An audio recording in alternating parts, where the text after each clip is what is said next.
State. It was an image of a bygone era. The Marcos family given state honors for the first time in 30 years. But this time, the ceremony was done in secret, away from the public eye, in haste. The body of Ferdinand Marcos was flown from his hometown of Ilocos Norte on the orders of President Rodrigo Duterte. Burial in the Heroes Cemetery in Manila was what the Marcos family had wanted for decades. But his resting place alongside former presidents and military heroes has long divided Filipinos. Many called Marcos a dictator who ordered the jailing and torture of more than 100,000 Filipinos.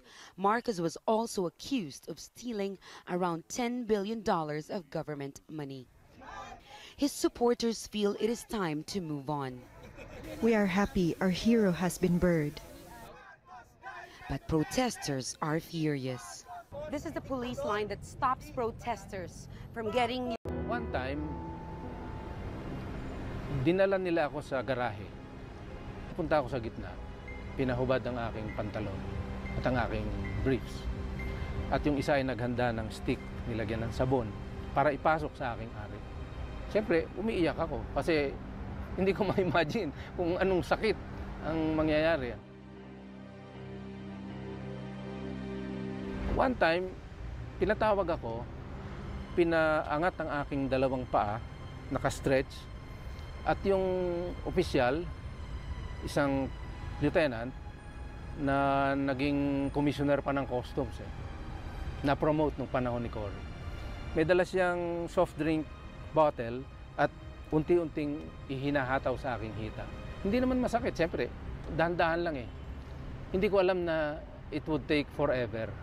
Yung papalitan siya ng iba at 4 hours tuloy-tuloy yung paghataw. The following day, kulay litso na siya. The third day, umihina ako ng dugo. And it was painful. It was really painful.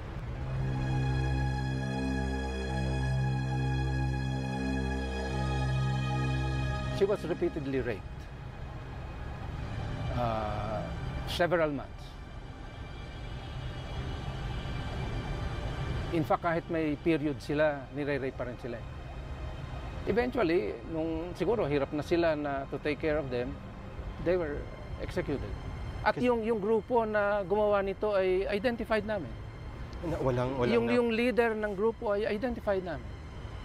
Alam namin ang pangalan nung intelligence team. Ground Team 205 ang tawag. Ground Team 205. By due process. Ito wala eh. Talagang kinaladkad nila ang presidente ng walang batayang legal. Alright? No question. Question.